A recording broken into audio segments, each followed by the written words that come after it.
At the far end is Rebecca Bentley, and Rebecca is she's a professor and she's a social epidemiologist. She's at the University of Melbourne, and she is the director of the National Health and Medical Research Council and the Centre for Research Excellence in Healthy Housing. She's internationally recognised, working in the intersection between housing and the built environment and health and epidemiology. And she's the organisation that she's a director of is the Australia's first healthy housing-focused research centre to develop new methods and conceptual approaches to reducing Australia's burden of disease attributed to unhealthy housing.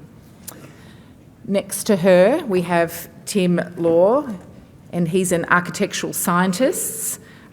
Many of you will have seen Tim because he did one of the online sessions that the VBA ran, which had, I think, record numbers of attendance. And he has done a really important piece of research to do with mould in buildings and condensation.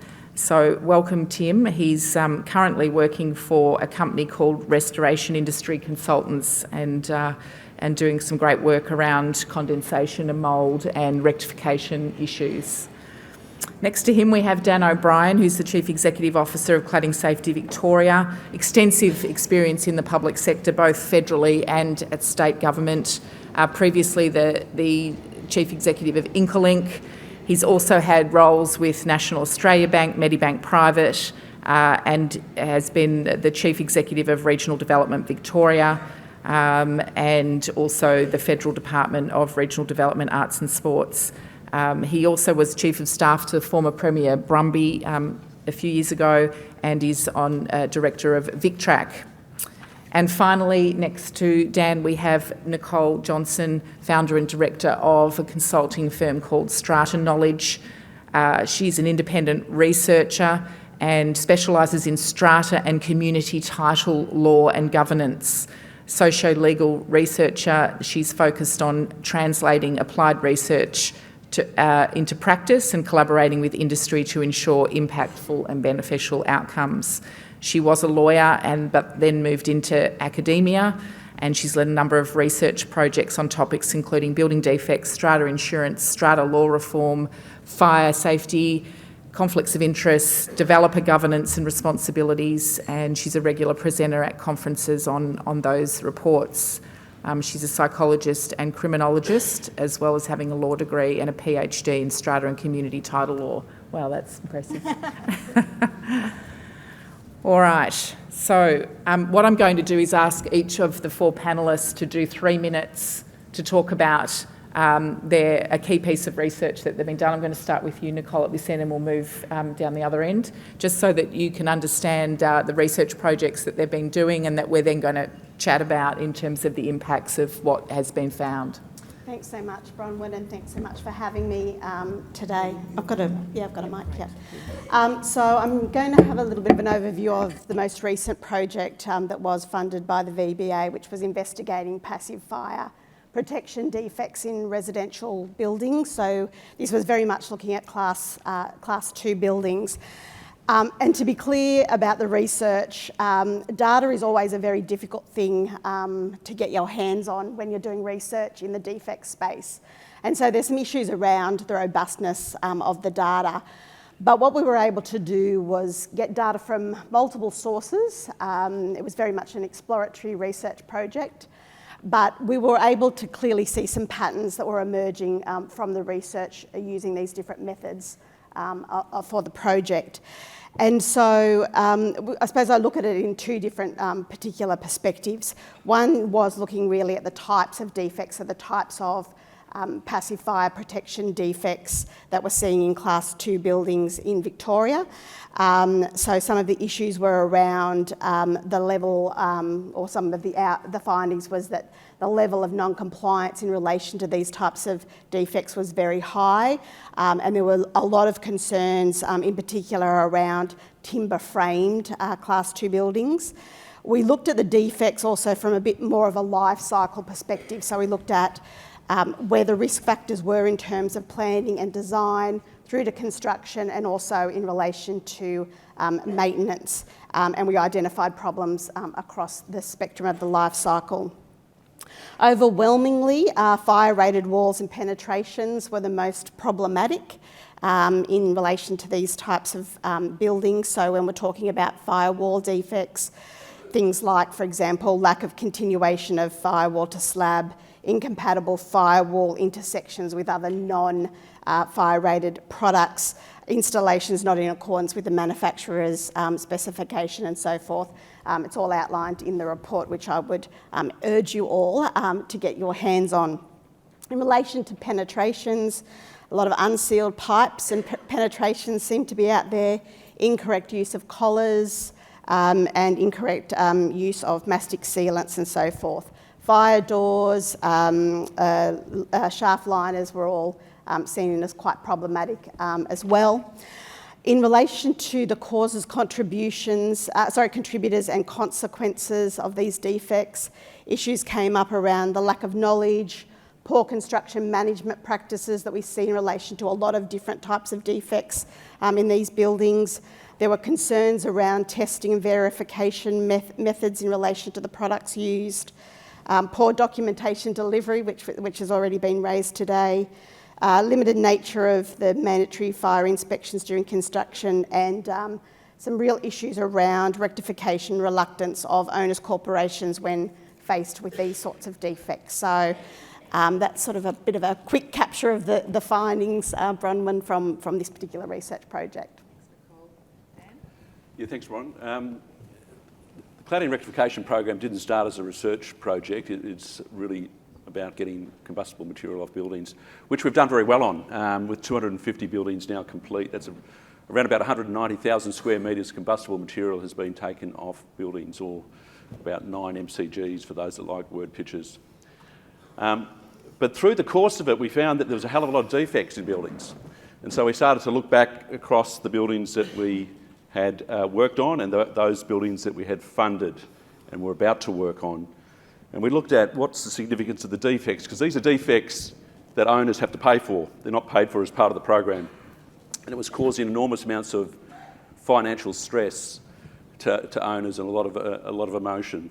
So we decided to break it down to dig into it and see what we were really finding. And of the 365 buildings that have been approved for funding that we've at least begun an examination of, if not completed the works, around about 174 of those buildings have substantial non-cladding related defects. 79% of those defects are due to water ingress. Around about 153 balcony defects were found, and that was publicised quite recently. By and large, about 70% of these buildings are 10 years or younger. Right? So I think that's a significant finding in its own right. We've probably all seen some of those buildings. About 15% of the buildings have had substantial black mould. We're continuing to sort of chip away at it, and we're going to be recording more and more of the observations, the things we're finding through the path of the rectification. But it's a bit of a sorry tale. Thanks, Bron. Tim? Thanks. I'm Tim. I'm basically a building geek. I like to look at how buildings perform and why they fail. So the research that I took was back when I was at Victoria University. I was at the time a lecturer in building surveying and a course chair.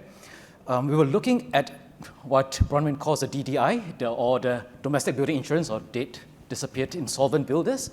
The data set was pretty comprehensive in the sense that we had samples across all of Victoria. Of that, 90% had at least one claim that was related to moisture. Within the claims, half of them are moisture-related claims. Within the claims, if you compare the moisture-related to the non-moisture-related ones, moisture-related in average cost about 5,000, non-moisture, 3,000. The outliers were the ones that were concerning. A single defect for moisture could cost up to 280,000, non-moisture, 110,000 for the highest. So what we see is that on average, moisture-related defects are very, very common. And when it comes to fixing them, they're very, very expensive. But the very interesting thing is that besides the VMIA dataset for the DBI, we were able to cross-reference that with the VBA's building practitioners dataset And we started to see certain correlations between associations between builders and building surveyors for where the highest claims were occurring. And I think what we saw was what we have always been suspecting, that a small number of practitioners account for a large amount of the cost and occurrences of defects. Yeah, thank you, and thanks for inviting me. So I'm an epidemiologist, which is maybe slightly coming at things from a slightly different perspective to some of the other panellists here. So my interest is in population health and the things that affect population health, so the way that we live, where we work, how we're housed. The reason that I'm really interested in housing is because we live in housing, so it's got to be one of the biggest things that affects population health. So if we really did want to improve population health in Australia, so reduce our burden of disease for things like asthma, chronic obstructive pulmonary disease, anything to do with respiratory illness, we would probably want to look in our homes and see what we could do there to make some of the biggest difference. And just to give more context to that, we have 10 million dwellings in Australia and we value our housing stock at a $9 trillion asset to the country. So we're dealing with big figures here. So things that we can do across that sector will have a massive difference at the population level.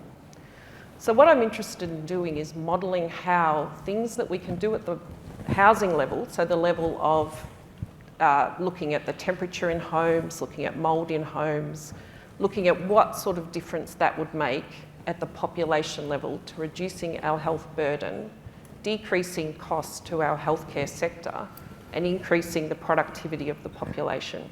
So that's the starting point. We're doing a series of projects related to that. So we started with indoor temperature and we looked at cold housing. We found that if you're actually able to eradicate cold housing in Australia, so if every home in Australia had a reasonable indoor temperature, that we would in fact have the equivalent in savings to the healthcare system that could be generated from things that we might see as more medical solutions to reducing healthcare costs. So things like medications for cardiovascular disease. So we could start to think then about housing as a really good lever for improving population health. Now, what I wanted to talk about today was mould, because I think that's something that's probably most relevant to this group.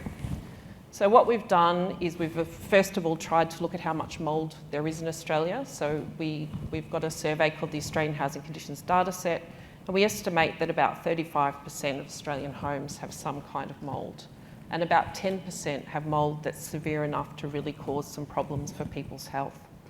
And what do we mean by that? Well, what we mean is that if someone with asthma is exposed to severe mould in their home, there's double the risk that they'll have an acute episode of asthma that may require treatment. So exposure to mould, especially at the severe levels, is quite a bad thing for occupants of homes. But if we then think about what's happening in our healthcare system, and we think about the cost to that, and we think about lost productivity, it's actually quite a big societal problem as well. So having established the prevalence and understanding something about the relationship through to health, what we've done is we've tried to model all the pathways and add them up so that we can get a total estimate of the effect. So if we were to wave a magic wand and have no mould in Australian homes, what would the benefit be? And we're about to release that research, but what I will say today is just looking at asthma alone, so the pathway from mould to asthma exacerbation in Australian homes, we would save $1.35 billion over the lifetime of a cohort if we didn't have mould in our homes. And we would increase productivity by $7.5 billion. Now, these are estimates, and of course there's uncertainty around them, but it does give you a sense of the scale, and that's just one pathway of mould to asthma. And there's lots of ways in which mould influences health. So I'll leave it there, and I'm open to sort of more discussion about it, but that's where I'm coming from today. Fascinating, and a fascinating difference between the other, well, you're all different, but different perspective on all of this. Dan, I want to start with you. What should this audience take from your research or the findings that you published about the buildings you've been involved in? What role or influence do they have on what we've found here? Yeah, it's a difficult one. There's a lot of talk about more inspections, and I think more inspections are a must. But we need to put it in context. We have a clerk of works program on our program, which means 5 inspections per fortnight on a building site.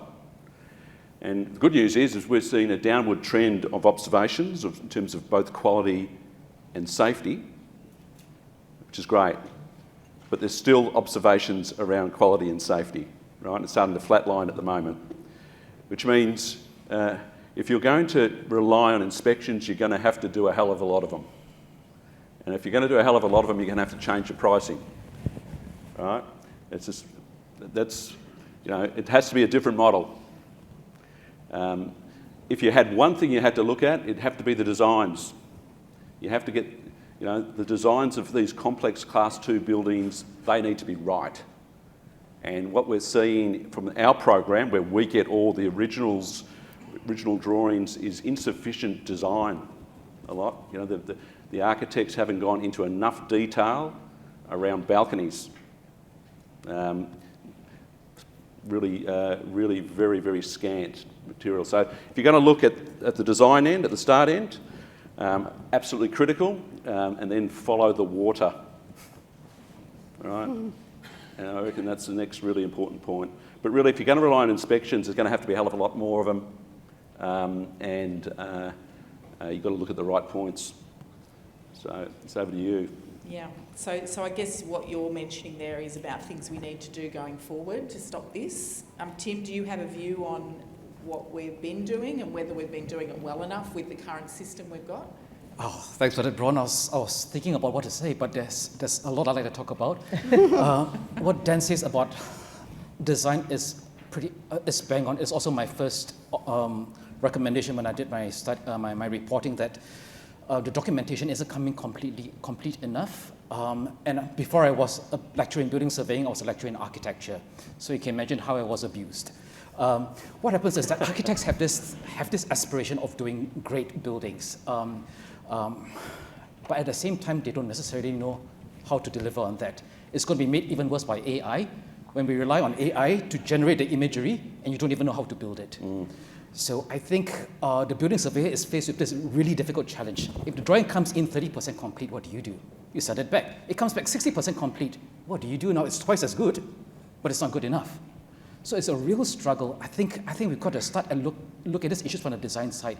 But there are multiple levels to this, especially for balcony AS4654. We are looking at a standard where we have requirements for upward termination of the waterproofing membrane. But it referred to the upward termination in Appendix A. The termination heights are wind classed, but they are informative. So N1 can be 40 mil, can be 20, can be 0. If it's informative, how do we enforce that? So there are many, many levels in which we don't have enough guidance. And I'm really looking forward to determinations being firmed up, because I think what the building surveyor really wants is just to comply. Tell them what to do and they can comply. Thanks, Tim. Nicole? Yeah, I absolutely agree with Dan and Tim in relation to the design, and it came through not only in this research project I did on fire safety, but other projects that we need to make sure we get it right from the beginning in this design phase. And when independent consultants are coming on and looking at these, they're seeing real issues in terms of passive fire systems. It's a real problem. And of course, you know, I understand that there are a lot of passive fire products in the market, and it's really difficult for building surveyors to be across all those different types of systems and how they interact, looking at the test data and that sort of stuff. It's an almost impossibility. And I spoke to a lot of people in relation to this project. I think the takeaway for me is that when you are engaged and you're being involved in that early design and planning phase, you need to be having discussions with the builder about the types of or evidence that they have around risk minimisation strategies and what they're going to implement. So I did speak to some really good builders who had put in place some really good quality assurance programs where people are very much engaged early on, thinking about how these systems are going to be implemented, making sure that the trades understand how things are going to be connecting and interacting with the passive fire systems, so that everyone's on board right from the beginning. They'll either have in-house specialists that deal with passive fire that are going in to inspect every part of when anyone's interacting with passive fire systems, or they're engaging with an external party who's specialising in passive fire, making sure that they're coming in to do regular audits and then advising the team in relation to that. And I think the building surveyor has to be very heavily involved in that whole process.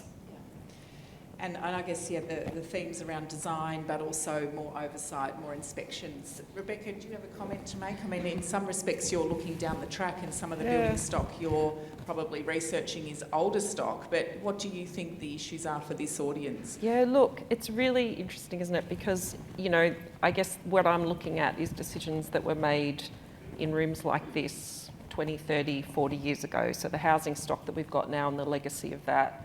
And, you know, there's a lot of fails there in terms of what's happening internally in homes in relation to mould, and I can definitely see design is really important. I guess what I'd add to the conversation, just from my hat as someone who's interested in population health, is ensuring that that design is accessible to everyone, so that we're not creating a tier of housing in Australia where we have some really good housing that well-off people live in, and then we have some housing that's not so good and is more prone to problems that other Australians live in, and that's to do with how much money we put into some of the minimum standards in our homes and some of that base level. So a sort of a minimum standard of design that is accessible across all of the Australian housing infrastructure that's being built going forward would be something I'd just sort of add into that. Not talking specifically about the process, but just some of that bigger picture. Yeah. Now, Bron, just one other observation, if I could. Yeah. The looking at our data on our worst buildings, the highest defect buildings, we've looked very, very closely at the parties that were involved, and there is undoubtedly, and we'll do some more work on this before we sort of release it more widely, but if there is a related party between the builder and the developer, it's more likely to have defects in the building. Right? And that's probably pretty obvious, isn't it? But the data does show it. Right? So I think it's another thing to look out for. Know the parties you're involved with. There was a case study in New South Wales published recently that I wrote for the building commissioner up there. It's called Otto 2, and you can find it on the website. And as part of that case study, I interviewed the building certifier that was involved in this particular apartment development called Otto 2. And he told me that what he charged for his services on that building, which was built about 6 years ago, was around $40,000. It's I think a 13-storey building, 150 apartments.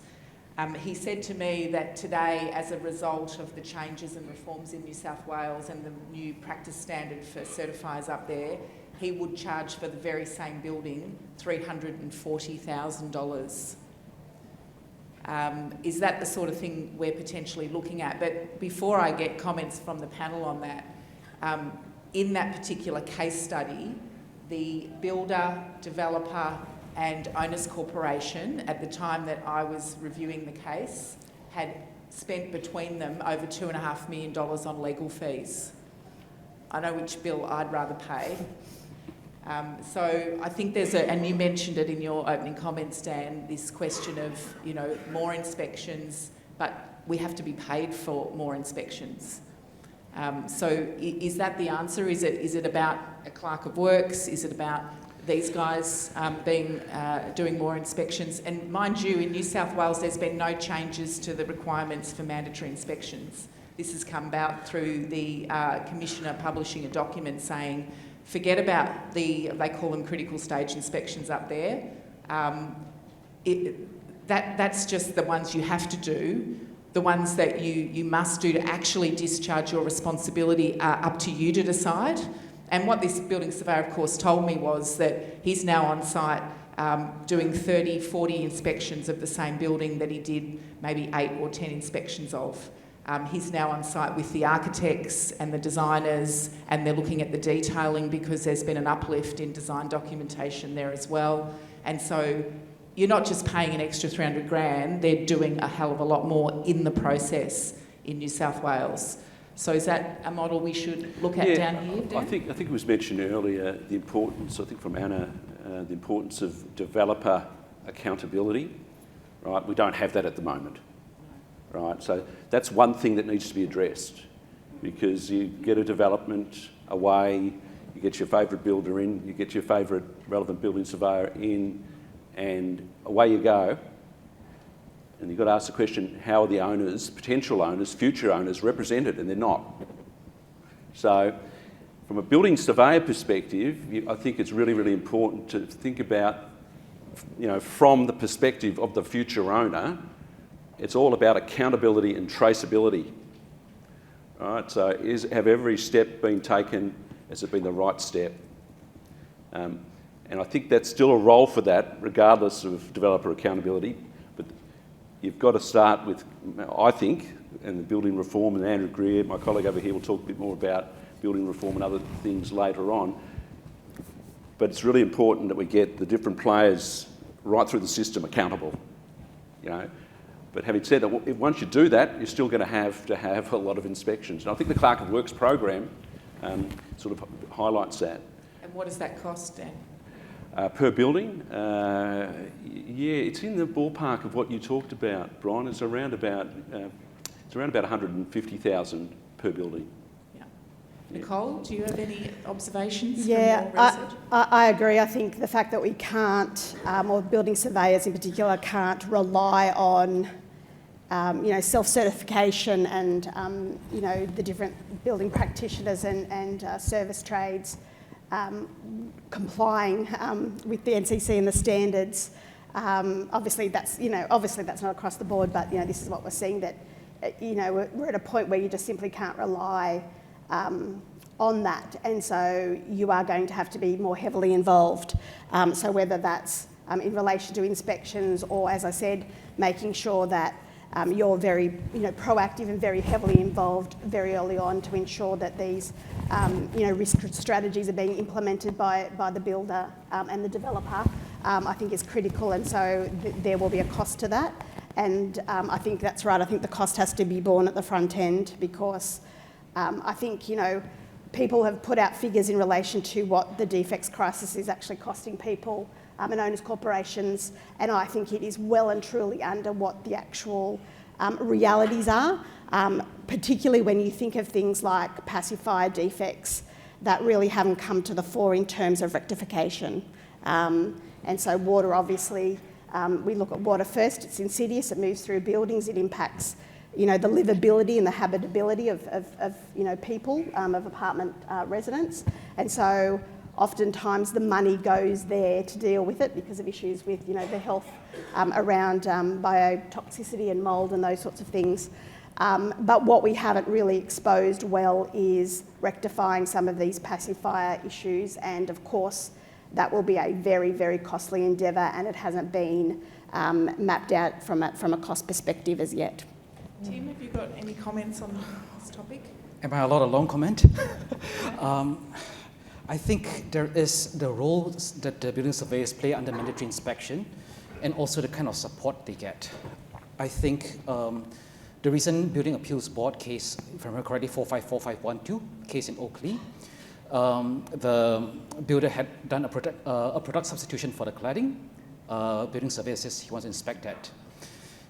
Builder refused to allow him to inspect, and therefore the building surveyor issued a building notice. So he went to the Building Appeals Board.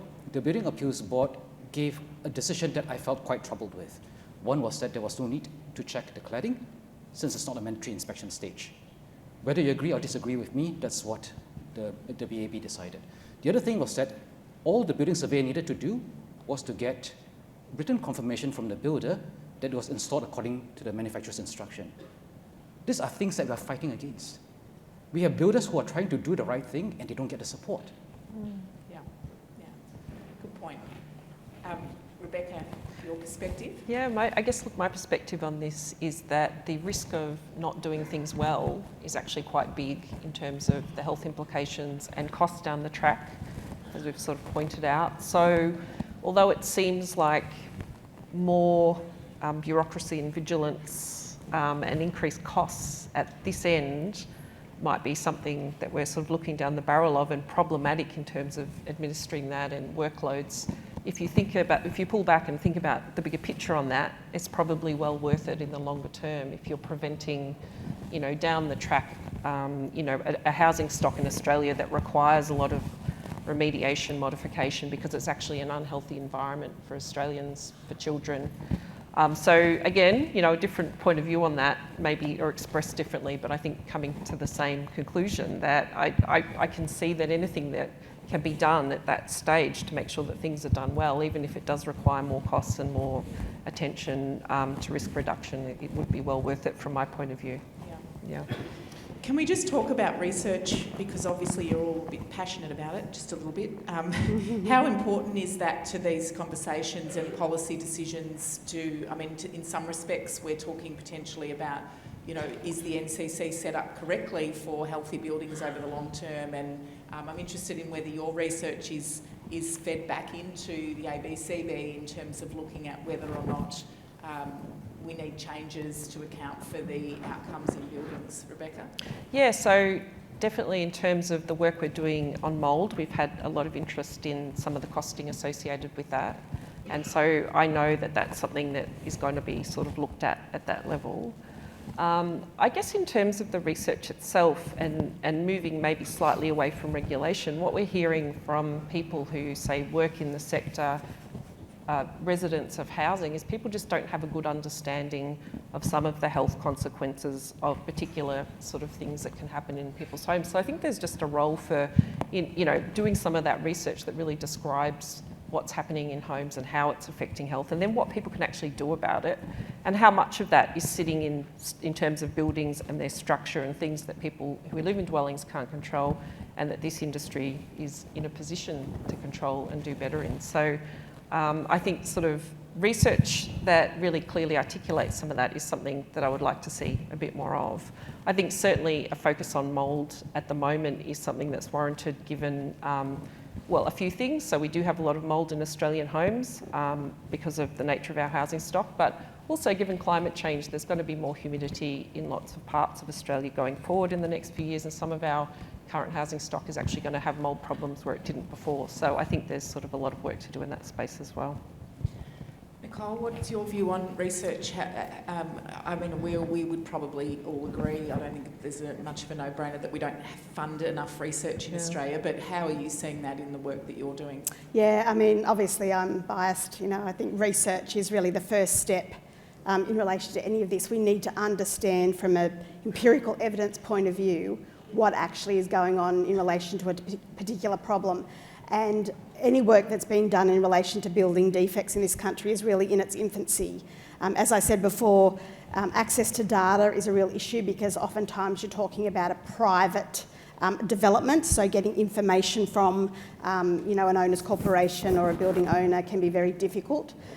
We don't have these lovely databases that we can just pull information from to make sense of what's going on in these buildings. So we're very much in our infancies in terms of really trying to work out what's going on in these buildings. Getting large-scale projects up has been very difficult, and it has just been, very much underfunded.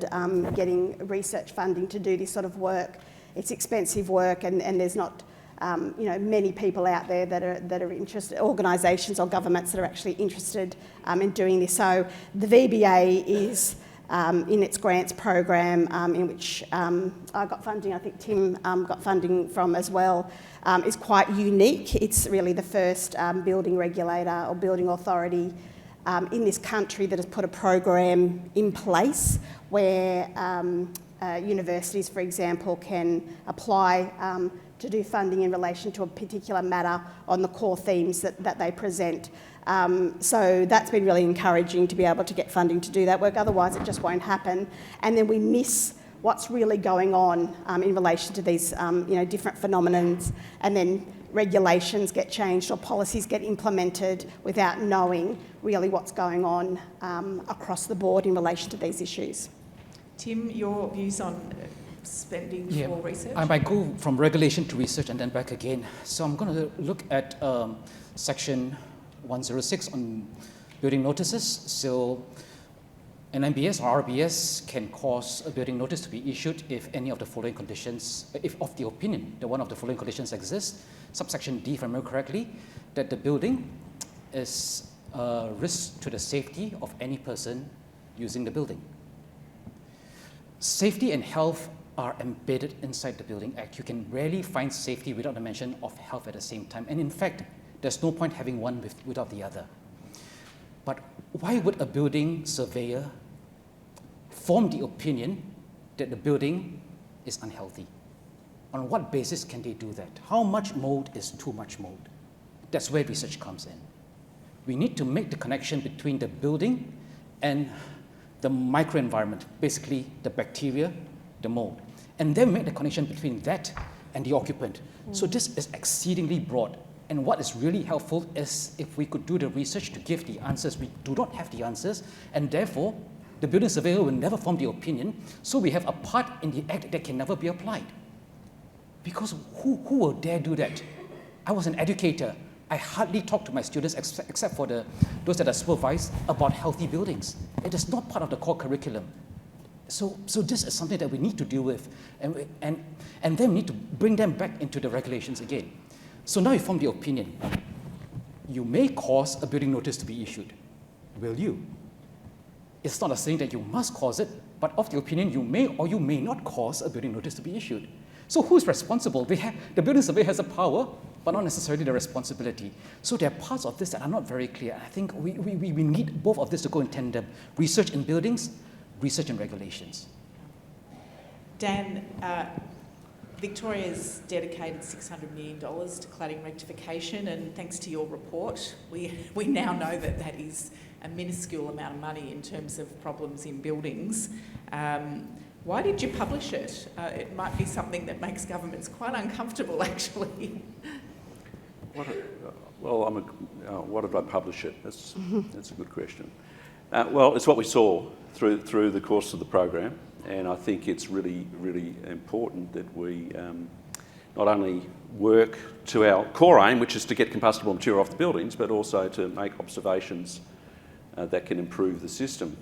I think that one of the biggest problems we have across the built environment is lack of visibility and transparency, right? So there's too many information gaps. You know, we were in the process of working on the worst building in Victoria, and there was scaffold all around that building, you know, and yet there were 5 signs, for sale signs at the front. And when we inquired and had a look at the Section 32 statements, no mention of combustible material, no mention of other defects.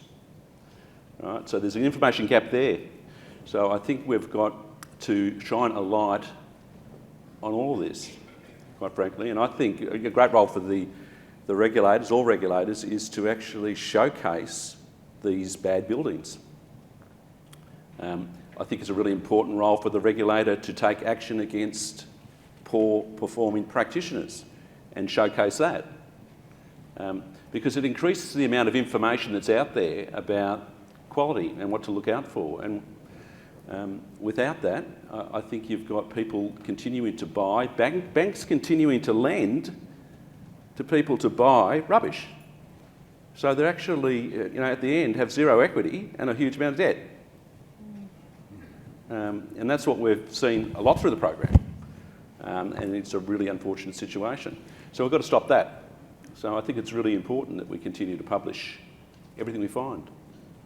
All right, I've got one final question for each of the panellists. What are you working on now? Or otherwise, you can answer what do you want to see done, or what would you like to be working on in terms of research? Yeah, so for me, in any research project that I do, I'm very clear, and it's usually, for this particular report, it was on the last page, of the areas where we need further research, where there needs to be investment into further research, because there's clear knowledge gaps in relation to these specific core areas. So I would like someone to fund those projects. But currently I'm trying to expand the research in relation to passive fire, protection defects, looking at the other jurisdictions. Some aren't as excited as the VBA was to grant funding for this project. And I'm also doing some work around rectification processes and decision making for owners corporations faced with these sorts of issues. So, more investment in research. Dan? We're going to keep looking at the relationships between different entities on different projects, and I think that's going to take up the next little while. At the same time, we're rolling out a risk-based approach to cladding rectification for the lower risk buildings, and that will give us an opportunity to look at the quality of essential safety measures more broadly. So I think we can start to look and start to document some of that. Tim, what are you doing? NCC 2022 would be condensation provisions rolled in May next year. There will be a new mode index from DA07. I'm looking at that and I'm feeling that that is not quite sensitive enough, so I'm doing more hydrothermal analysis on this. What I feel is that, yes, we also need more research in this. We are basing our data set completely on foreign data. We don't have a data set of vapor permeability of all our construction materials. We're using built-ins in WUFI. So we don't know whether this works in our climate. We certainly need a lot more research if we want to do a correct hydrothermal simulation. And that is going to underpin all our verification methods. Rebecca? Yeah, so there's two things that I'm keen on tackling. The first one is the lack of information we have at that scale of the whole of Australia's housing. So using things like infrared, satellite imagery, translated into information on temperature and other things and energy to get a sense, across Australian cities and across Australia of where, there's problems in our housing stock that we need to think about, and understanding that scale is really important. And there is a really big information gap there. The second thing is that I guess my work so far on mould and cold and other things in housing has shown me that me working as an epidemiologist in my way of doing things isn't enough, that I actually need to work with mathematicians, with lawyers, with biologists, with architectural scientists to understand how complex building environments are and how they shape health. So getting together some projects where we have all of those perspectives coming together to think about, say, something like mould. So what's the ecology of mould in homes? What does an architectural scientist say about that? What does a biologist say about that? What does someone who's got specialisation in tenancy law say about that? Because it's different for renters to deal with problems as homeowners. So that kind of project that's trying to bring a whole lot of perspectives together to think about these really complex problems, just based on that idea that the reason that they're hard to solve is because they're actually hard to sort of understand from one point of view. All right. Well,